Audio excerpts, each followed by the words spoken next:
Hello, Huskies, and welcome back to another episode of the Talk a Latte podcast with Christian and Jamie. I am Jamie, one of your hosts, and I'm here today with Christian. Hi, I am Christian Montesinos. I'm the director of IPS, and we have an interesting topic. It's not, okay, no offense to our guests, right? I think it's a super important topic. It may not be one that's as exciting as maybe Parade of Nations or maybe some of the events that we hold, but probably more important than that to me in my mind, because it's one of the things that really distinguishes us as a university, and we have transportation services here with us. And I feel like, too, as Christian was saying, I feel like the work that transportation does is more behind the scenes, and so whether that's parking or lot management, things like that, sometimes people don't really think about it because all that work is done without them even realizing who's doing it. So we'll give our guests now from Transportation Services a chance to introduce themselves. So give us your name, your role within the department, and what some of your basic tasks that you do in your position are. So hi everyone, my name is Sean Connors. I'm the Operations Manager for Transportation Services, and we pretty much do three main responsibilities. We handle all the parking on campus, and I manage our Husky motors. For those that don't know, we have a motor pool, a fleet of vehicles that are available for daily rentals, and many of our student groups utilize those vehicles for the different trips that they need to do throughout the school year. And then we have our shuttle services that I operate, and creating the routes and designating where the stops are, and that can honestly change year to year based off of where our students are living at the time. So that's quite a big effort to organize our shuttle services as well. Mm-hmm. My name is Tony Abe. I'm the Assistant Manager of Operations for Transportation. I've been here at Michigan Tech for going on 9 years. October will be starting my 9th year. I've been at Transportation Services for, I believe, 3 going on 4. My primary role is parking. I oversee parking enforcement, the parking lots. There's more and more events coming on campus. And it takes a lot of logistics to coordinate that, especially with the East Hall. That took a pretty big chunk of parking on campus. So when there is a big event going on at the Rosé or just at the Memorial Union Building or even the library, a small event with 10 to 20 cars can really affect the day-to-day operations of the university when it comes to parking. So events and that kind of planning has really taken on a bigger role here at Transportation. Tony, why is my parking permit not free? I want to know. I think that's the question that everyone no, but we will get to that. And I want to break it down in some of those services that you talked about, Sean, which is it fair to say that you guys are threefold then? Parking, shuttle, and then Husky Motors are the 3 main services. Okay, let's dive into the parking. So do we have any specific rules about parking on campus? Who can park on campus? And talk to me a little bit about permits, both for faculty, staff, students. What about parents wanting to come visit their students? So there are a lot of rules when it comes to parking, and every rule that we have originates from the Board of Trustees Parking and Traffic Ordinance. That's kind of what sets our limits on what we can do and what we can't do. Parking and paying for parking, including for staff and faculty, it's a higher education. It's normal throughout the country, if not throughout the world, when it comes to higher education. So it's not that Michigan Tech is just out of the norm. It might be out of the norm in this area because you don't have any other areas like this that charge for parking in this area, I mean. But if you look outside of our area, you go to Northern, you go to U of M, or just outside of Michigan even, it's a typical thing to charge for parking. Parking is prime real estate. It's taking up a lot of spaces in the footprints of campuses that want to dedicate time and space to academic buildings, things like that. So when you throw parking in there, it is valuable real estate. So I don't think anybody within higher education can afford not to charge for parking. And that parking is expensive. Many universities have it set up where general fund money isn't meant to be spent on parking infrastructure, so they have to find other ways to finance that. So that's the overall dimension of why we do what we do. We're responding to the parking and traffic ordinance, and then we're finding ways to update our parking lots. With that parking ordinance goes a lot of rules, and it's hard, and that's a big issue with us, is how do we communicate those rules? There's one thing I like to talk about that we educate, not punish. You know, everybody gets a parking citation and they think it's a punishment, and it's not really, because most of those tickets are an educational opportunity. People park there because they didn't know, because the rules are so out there. There are so many, and I did the math yesterday. We oversee 42 parking lots, and every parking lot has a different classification, and that with that classification goes even additional rules, including the enforcement. Some parking lots are enforced 24/7, others are not. So it is confusing. So we really do use parking citations as an educational tool. People have the right to appeal, you know, and that's where that education comes in. And when people ask, why don't you waive tickets at a window, that's the reason why, because we can put in writing this educational tool to put forward. So parking is confusing. It's hard to answer that question because I could go on. We could have a weekly topic. Sounds good. Series for transportation. Yeah. So a lot of our international students, they live in Daniel Heights, and so I feel like for our international community, that might be where the most questions arise. I know you mentioned how some lots are 24-hour enforced, some are obviously like the typical business day enforced. So what specifically is the situation for Daniel Heights parking spots, or if the main lots or if the main spots are full right out in front of the apartments, is there overflow parking that they can get a permit for, or what's the situation with that? Yeah, Daniel Heights is considered a residential parking lot because the students are here 24 hours a day. So it is enforced 24/7 for a proper permit. A big misconception that we have is there's, quote, plenty of space for me to park on, you know, end quote. And they don't understand that we only have as many parking spaces as there are apartments up there. So we can only offer that to the contract holder first. Now, realistically speaking, a very small percentage of those contract holders actually have cars. So we can open it up to subleases, co-tenants, things like that. But we have an obligation at first to make sure that the actual contract holder has a parking space. So that's what we have to hold. Once we get a couple weeks into the campus academic calendar, then we can start opening that up. But it's limited. It's very limited space. There is overflow parking in both lower and upper Daniel Heights. There's also visitor parking that's enforced 24 hours a day in both upper and lower, including you can pay at a meter, you can pay with a permit, or you can pay digitally. So we try to do what we can up there. There's even a couple motorcycle parking spots.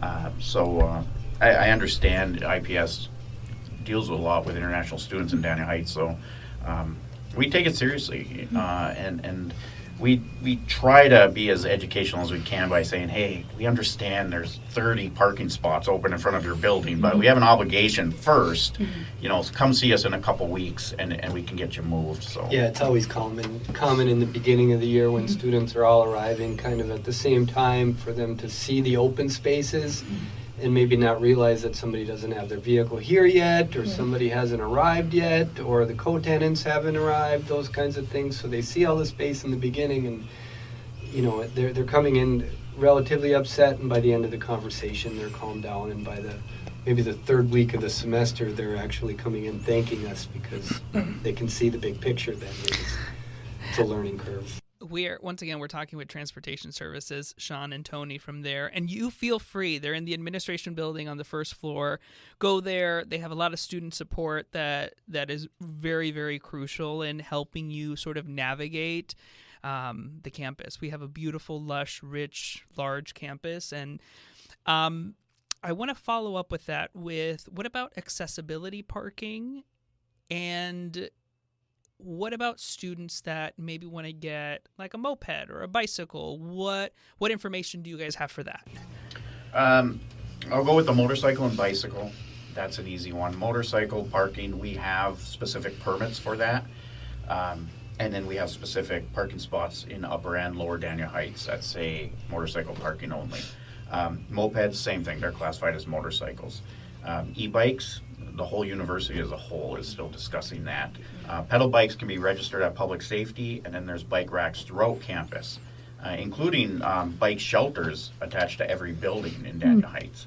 Now, I would like everybody to know that this was brought to our attention last year. Students are parking motorcycles and mopeds in those bike coverage Oh, areas. no. So it was alerted to us by housing staff last fall that we had to investigate, and we were able to find like 4 or 5 motorcycles with engines on them. One of them was leaking gas all over. Oh, no. So please, don't do that. Ask us about the parking. The accessibility parking up in Daniel Heights, other than near like the daycare center, there isn't any. And it's only because of a strategic reason why. People with any kind of mobility issue or accessibility issue, we rely on housing to offer them kind of accommodations. When it comes to the entire campus, we're fully in compliant when you start looking at the ratio of ADA parking spaces to what we need.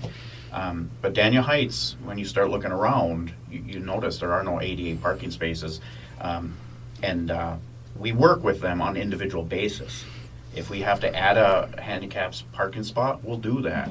We work very closely with grounds and facilities management, disability services. If it's on the employee side, equal opportunity, and we let them, they're the professionals. We allow them to reach out, make contact, and then they kind of guide us through that. But there's unique situations where if we had to have a ADA parking space in front of every building in Daniel Heights, right now they don't have enough space. Yeah, we don't have the space, and they're going to be underutilized. That's the thing, is we will react on this. We're very proactive everywhere else on campus. You'll notice that we're well above our ratio of what we need, and we're constantly increasing that. We monitor that throughout the year, and we're increasing that. Daniel Heights is a little different though, because we have to try to utilize the parking to the best that we can, and a lot more accommodations are made to students before they even reach us in the first place. So that's kind of where we are with that up there in Daniel Heights. Yeah. And then going more general, let's say I'm a community member or a student that maybe normally walks to campus, but today I want to drive. What are some options for me as a visitor, so to speak, that doesn't have that registered permit already as a student or a resident? What are some of the options on the main area of campus? So we have one main visitor lot right in the campus core. It's called Lot 27, and it's just to the left of the Memorial Union Building as you enter campus on Hubble Street. And that's a 24-hour digital mobile space. So you can download a Park Mobile app, and you can pay a digital meter, and you're free to park there. There are 2 parking meters in front of the Memorial Union Building that are the old 3, correct. 3 physical meters in front of the Memorial Union Building, and we actually have 20 physical meters spread in strategic locations across campus for those individuals who just don't want to download an app and figure out how to pay digitally.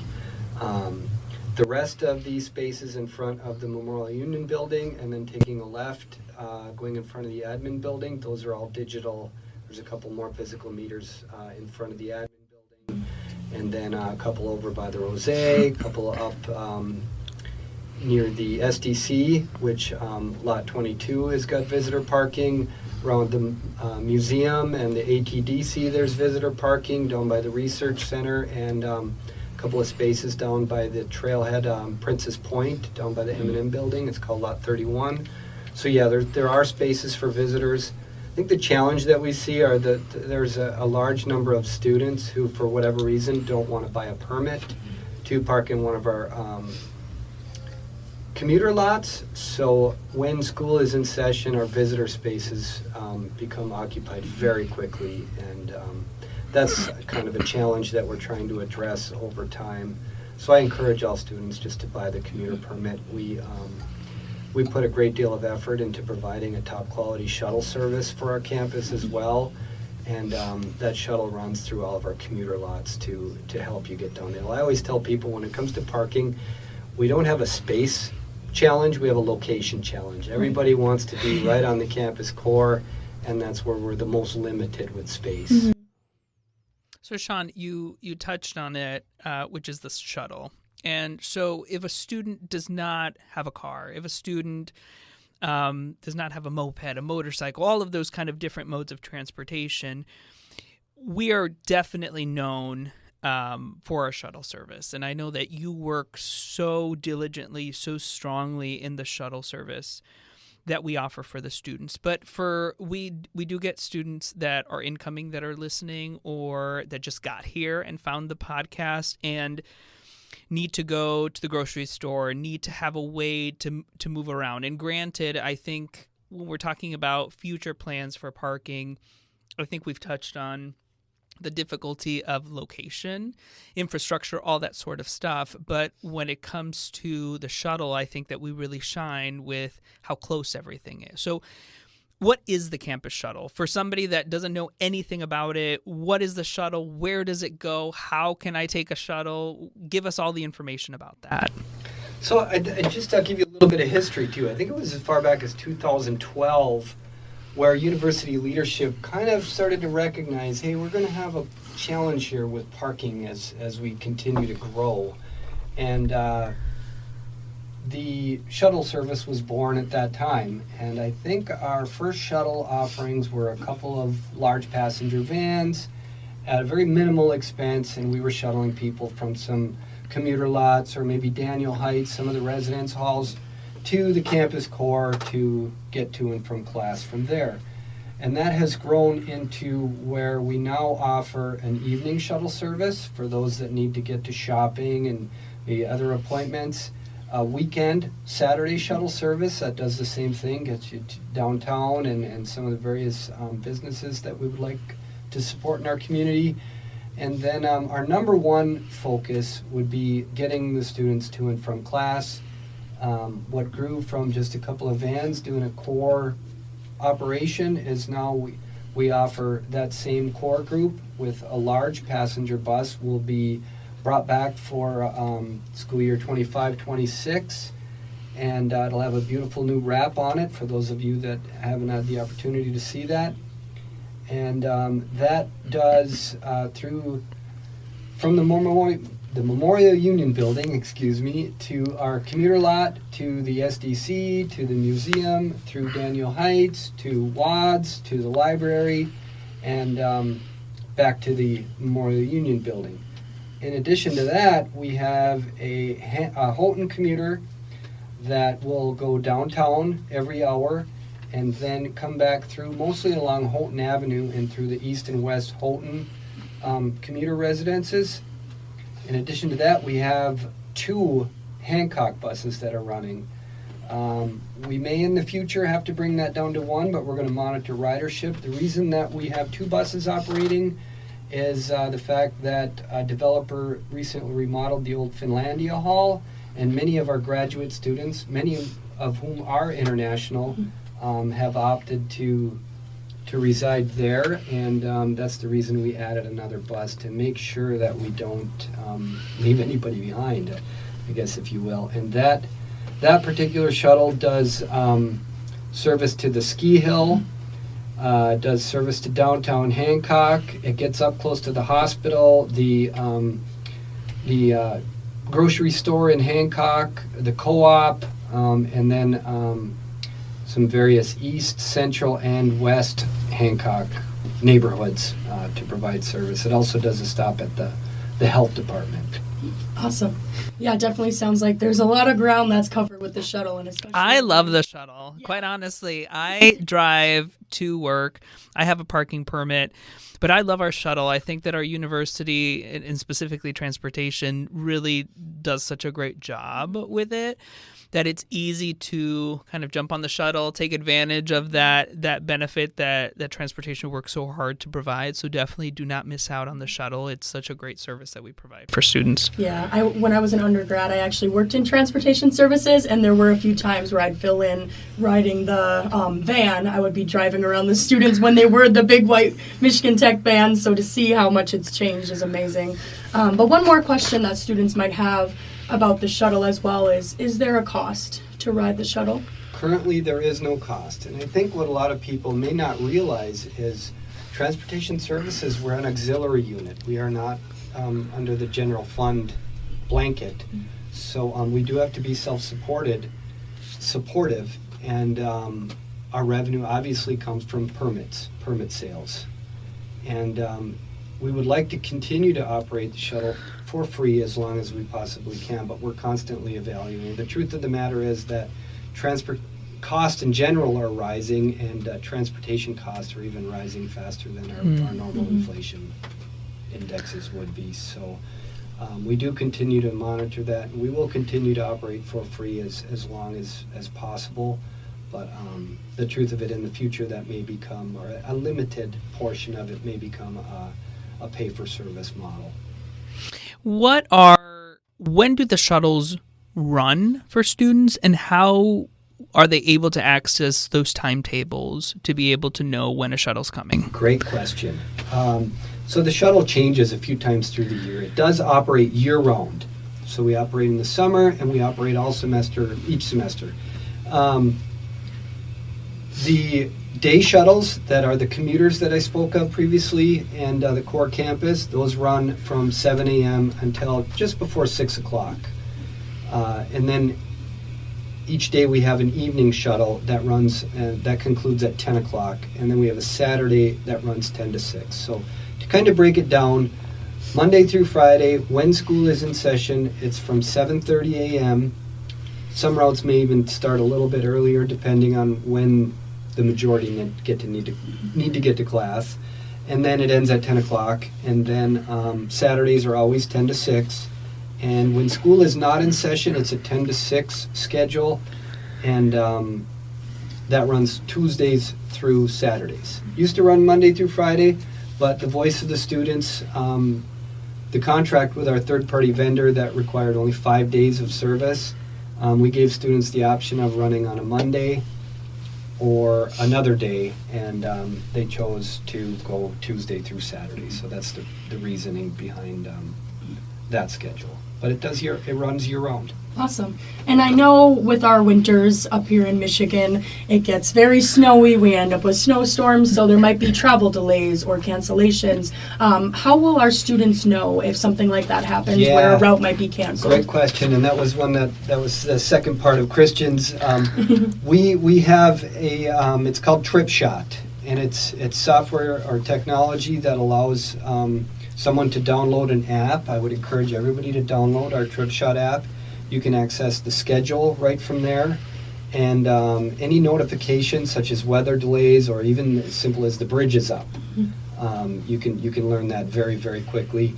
You can even there's an icon you can check that will allow you to see exactly where the bus is on the route, and if it's running behind or ahead of schedule, those types of things. We're one of the few shuttles on any university that still continues to operate under what we call a fixed route, where you can actually look at what pre-scheduled times for each stop, and we're always evaluating that too. As we grow as a university, the needs change and the demands change, so a lot of routes will just be, we're going to do these stops in this order, and we're going to run it each hour. So you're kind of just left to go to the bus stop and say, well, I don't really know where they're at, but we're after the library, so they'll be here eventually. Yeah. But we still, for the time being, we will still put down exactly what time. So we ask that anyone, especially in the winter, will arrive at the stop at least 5 minutes early and be prepared to stay as long as 5 minutes after the stop is scheduled, just to give that driver some buffer. Right. And I know with our culture shock episode, we talk a lot about time expectations. So if the shuttle's leaving at 12:30, it's 12:30. So don't get there at 12:45, or you're waiting until the next loop comes. You're waiting to the next one. And I do have to shout out TripShot, because I am not somebody that's very tech savvy, and I found it so easy to use, quite honestly. I really enjoyed it. But moving on to the final segment, the final part, the final role when we're talking about transportation services, Husky Motors. What is that? What kind of service does that provide for students? For students specifically, you have to be a part of a student group in order to make a reservation and secure a vehicle through our motor pool. And what that does require is a representative, a leadership representative from that group, usually an advisor of some sort, will give the approval for that person to reserve and utilize that Husky Motors vehicle. Excuse me. And A lot of what that is, it's a lot of the different sports groups. I know our various the skiing and snowboarding groups that we have, they will reserve those vehicles for trips during their spring break might be going out west to go to a student-sponsored event, race of some sort at a ski hill.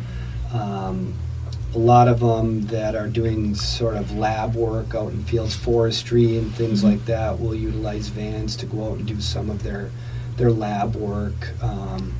Some of them, I think we had a rugby group that went all the way down to Nashville with a van to participate in a rugby event down there. So a number of different reasons. It depends on what that student organization, what their main focus is, but they'll reserve in it.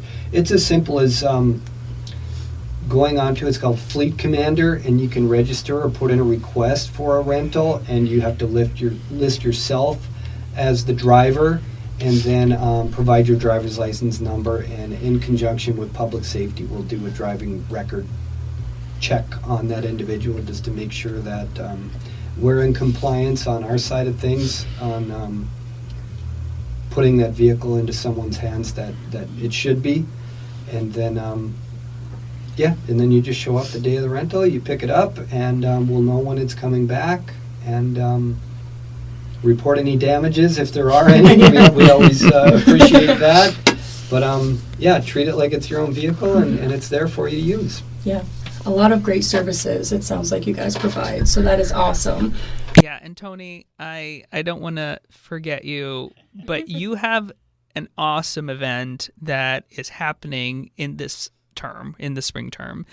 Can you tell us a little bit about it? Because I know there's so many people that are so excited and have been excited about this event. Yeah, so we worked with the Office of Community Conduct last year on, it mimicked something very similar that Northern Michigan University does. Their parking enforcement is overseen by their police department, and they had a cool, unique program where you could get out of a parking ticket by donating food. So the Office of Conduct reached out to us along with the food pantry, and they were inquiring if we'd be interested in doing something like that. So I reached out to Northern Michigan's police department, and it sounded like it was a pretty cool thing. Got the okay from Sean, and we went through it. It's called Can the Citation. There's some limitations to it, but we'll waive parking tickets in lieu of your donation to the food pantry. I don't have the numbers from last year, but I want to say it was close to 2,000 pounds or 1,000 pounds of food that we were able to get for the food pantry. 2,319 pounds. Oh, that was Wow. it's really cool. We're excited to do it again. We think it provides a good service to the university. There's a lot of people out there who need it. We took an opportunity to help out, along with try to kind of soften our image a little bit. We're not the bad guys out there. We're always going to be perceived as that. We really do try to help the campus community. Our number one goal when it comes to parking is we have to make sure everybody has a place to park with a permit assigned to them. It's the ones who park outside of their permit authorization that kind of ruins it for everybody. And it might seem like we're just out there parking or issuing parking citations, but we park 6,000 cars a day on this campus. And the percentage of tickets that we write are 2 1/100%. Not even 0.2%, but 2 1/100% are the citations issued compared to 6,000 cars that are parking on campus. So as aggressive as people say we may be, we're really not. We're trying to make sure that if you have a staff permit, you have a staff parking lot to park in. Same thing, if you go and park in one of the students' parking lots, you're gonna get a ticket. So, we're not taking it out on the students or anything like that. We do try to be very equal and fair throughout the entire campus. Yeah, and for being a self-funded department as well, it's great to see you guys still try to find ways to make the shuttle work and Husky Motors and all of these resources for our students. So thank you for that. Yes, thank you guys so much. And you heard it here. They are tough, but they are extremely reasonable. I have never passed by transportation without getting a smile from someone behind one of the windows. And even if that is, you got a citation and you need to explain to somebody why it is that you had to park that way. You may be accountable, but is that something that they can go to the window and ask you guys about, try to explain away what happened? We'll answer any questions. Our appeal process, to be fair and equal, it is a digital process through the website. But that, as I said earlier, it documents something. It documents things in writing. And it's hard to waive a ticket at the window and have one person do that, and then that person gets another ticket a week later and they see another person working our window. Well, Tony just waived this for me last week. First of all, that's not fair to the employee who now has to feel obligated to waive it again. But it's also not training or educating that person as well. Because by putting that in writing, now we can look in a documentation and say, hey man, you were given this warning 2 weeks ago, you did the same thing.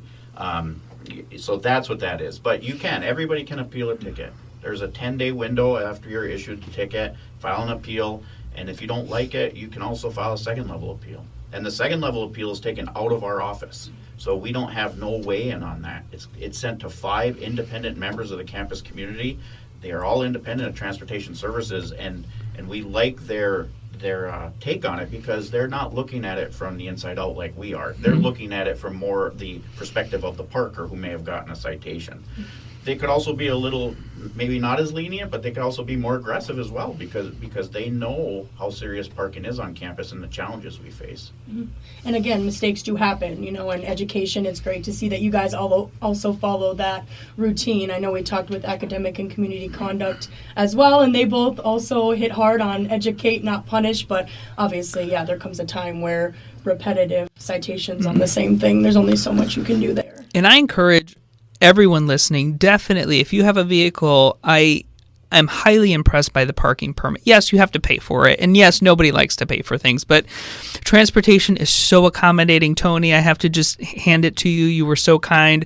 One day I went out there and my tire was flat. And in an instant, in about 5 minutes, you had somebody there filling the air at no cost to me because that comes from the parking permit as well. So I thank you guys for that service. And that is something... Brought that up. That's something we didn't really touch on, but we do offer a courtesy patrol for students, especially. They're a number one user of that service, but if you are stuck in your residential lot, if you show up before holiday break and your car won't start, we'll do assisting with battery jumping the vehicle.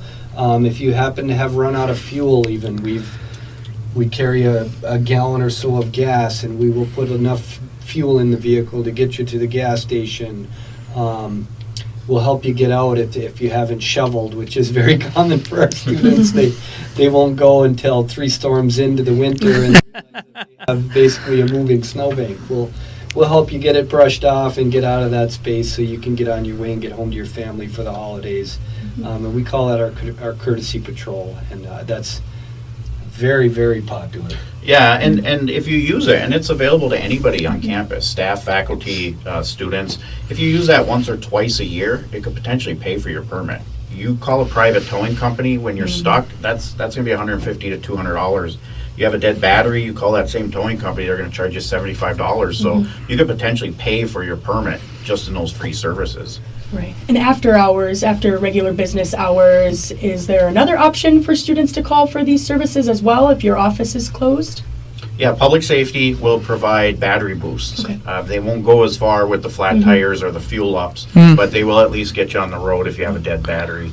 We responded to 800 service calls last year, and the high majority of those were battery boosts. And we're also proactive with that too. 2 years ago, we started a program, it's called the Courtesy Card Program. Our officers are patrolling these parking lots more than anybody on campus. The grounds department might see a parking lot in the wintertime once a day. Our guys are through there 2-3 times a day. We see cars with flat tires. We see cars with their interior lights left on. For some reason, I don't know why, but I could go on and on and on about how many people leave their doors open or their trunks open. And we have a courtesy card program where we'll actually leave a card on their windshield to let them know that they have a problem, and our officers came upon it. And then they'll notify our front office. Our front office staff will email them and say, hey, our officers noticed you have a flat tire or your door was open. They close the door for you. If you notice anything missing, please report to public safety. If it's the flat tire or the light on, in that same email it says if you get to your car and the battery is dead, please contact us. And that goes a long way, because now we're able to maybe prevent that courtesy patrol response to come into the future, because they can say, oh, my lights are left on. They'll run back to their car and shut their lights off. Mm-hmm. I have some hypotheticals here that I was thinking of based on my insider knowledge that I think might be important. So let's say I have a friend who doesn't have a permit and they want to borrow my vehicle or borrow my permit for the day. Is that allowed? Is your friend a student? Well, hypothetically. Let's say it's a student and another student. Yeah. Borrowing your car with the permit, but borrowing your permit and putting it in their car, no. Okay. What happens if I get a new vehicle? What should I do? Good question. You can update us, you know, and as staff, faculty, even students, they can have multiple cars on their permit. As long as only one car is on campus at a time and that permit is displayed. That's a big question. You'll have students coming from, say, southern states, and they'll come up with a, two-wheel drive Camaro or something. That's not going to be very good in the winter. And then in the winter, they're going to come up with an SUV or a pickup truck, and parents are always concerned, do I got to purchase a second permit? And no, they don't. We honor that permit in all of their vehicles as long as that one vehicle's on campus for the day. Oh, I didn't know that. That's really good information.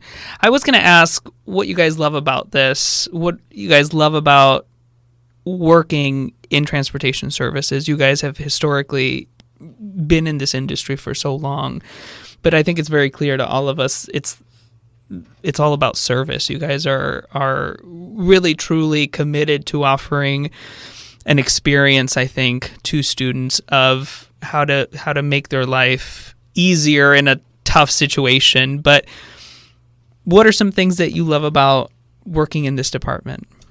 It's cliche to say, but it's working with the students. I learned, and I kept that with me from my day one. I've told Sean this story, and I even give a presentation at new employee orientation, and I say this exact same thing, what was told to me 8 years ago. We're here for the students. The number one reason Michigan Tech exists is for the students. And I took that to heart, and I still work with that in my mind, is we're here for the students. We had move-in this week, or in the fall.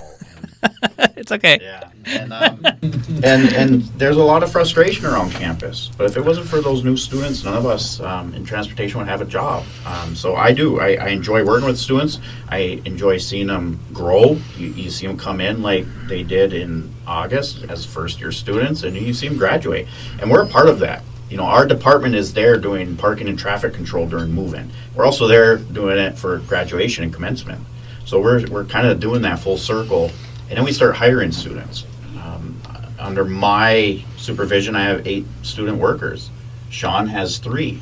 A lot of the students I hire are second-year students, and I get to see them continue and grow as well. So, as cliche as it is, I'm here for the students. I know our priorities here at the university. It's for education, it's for academics, and I'm one who's on that boat.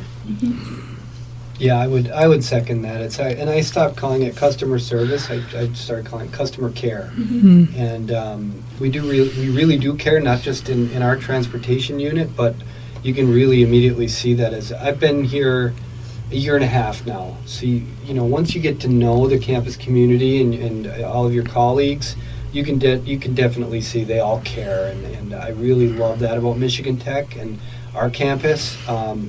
So yeah, it's just it's not the challenges that really can become frustrating, to be honest, but it's the satisfaction you get out of seeing everybody come together, and really with the volume of people that do park on campus and use the shuttles and the frequency of our Husky motors, those challenges they're really nothing compared to the joy that people get from it, and the excitement that people have from being able to do everything that we need to do on campus.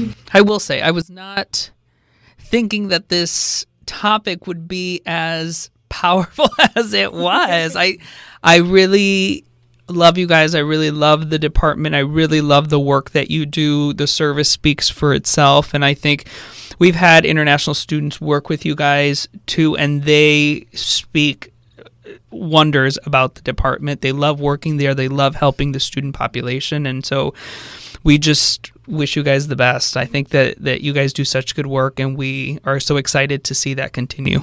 And once again, I have to shout her out because we haven't, and she thinks that these episodes she won't get shouted out. But again, we're here with our producer, Farida. Sean and Tony, if she gets a parking citation, please tell us.